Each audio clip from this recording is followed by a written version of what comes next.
आपण आपल्या आईवर खूप प्रेम करतो, पण कधी विचार केला आहे का, ज्या स्त्रीने आपल्या मुलाला वाढवलं त्याच मुलावर आपण प्रेम करतो, मग त्या सासूची कदर का नाही करू शकत बरं? नमस्कार मैत्रिणींनो, मी ज्योती. स्वागत आहे तुमचं आजच्या नवीन ब्लॉग मध्ये. काही दिवसापूर्वी मी इंस्टाग्रामवर सासूची कदर हा छोटासा व्हिडिओ टाकला होता आणि मला खरंच अपेक्षाही नव्हती की हा व्हिडिओवर तुम्ही इतकं प्रेम द्याल. आज ह्या व्हिडिओला 8,50,000 पेक्षा जास्त व्ह्यू मिळालेले आहेत. हजारो लोकांनी तो व्हिडिओ पाहिला, शेकडोंनी शेअर केला आणि अनेकांनी मनापासून कमेंट केल्या. काही जणांनी लिहिलं, माझी सासू माझ्या आईपेक्षा जास्त काळजी घेते. मी आजारी असताना माझ्या सासूंनी माझी आई बनून सेवा केली. माझ्या सासूमुळे मला सासर कधी परक वाटलं नाही. अशा कमेंट वाचून खूप छान वाटलं. पण दुसरीकडे काही कमेंट्स अशा होत्या, सगळ्या सासवा सारख्या नसतात. माझ्या सासूने माझं आयुष्य खराब केलं. माझी सासू खूप वाईट आहे. आणि मैत्रिणींनो, हा व्हिडिओ खास त्यांच्यासाठी आहे ज्यांना वाटतं की प्रत्येक सासू वाईटच असते. मी एवढं सांगू इच्छिते की जशी प्रत्येक सून चांगली किंवा वाईट नसते, तसेच प्रत्येक सासू ही सारखी नसते. एका व्यक्तीच्या अनुभवावरून संपूर्ण नात्याला दोष देणं योग्य नाही.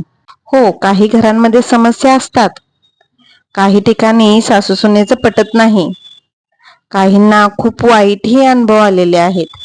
पण याचा अर्थ असा नाही की जगातील प्रत्येक सासू चुकीची असते. आपण आपल्या आईला तिच्या चुका असूनही समजून घेतो, कारण आपल्याला माहित आहे की तिच्या मनात आपल्याबद्दल प्रेम आहे. मग कधी कधी सासूला समजून घेण्याचा प्रयत्न का करू नये? वय, अनुभव, जबाबदाऱ्या आणि काळजी यामुळे अनेकदा त्यांचं बोलणं आपल्याला कठोर वाटतं. पण प्रत्येक शब्दामागे वाईट हेतू असतो असं नाही. मला माहित आहे, हा व्हिडिओ पाहणाऱ्या काही जण म्हणतील, माझ्या सासूबद्दल मला असं काही वाटत नाही.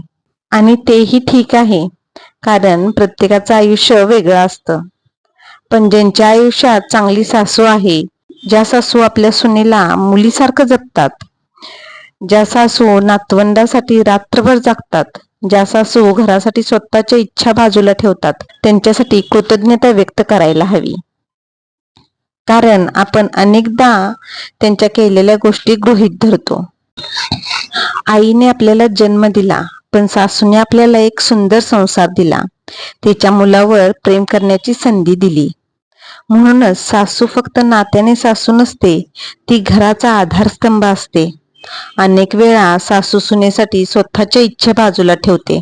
आजारी असेल तर तिची काळजी घेते, पण आपण तिचे आभार किती वेळा मानतो?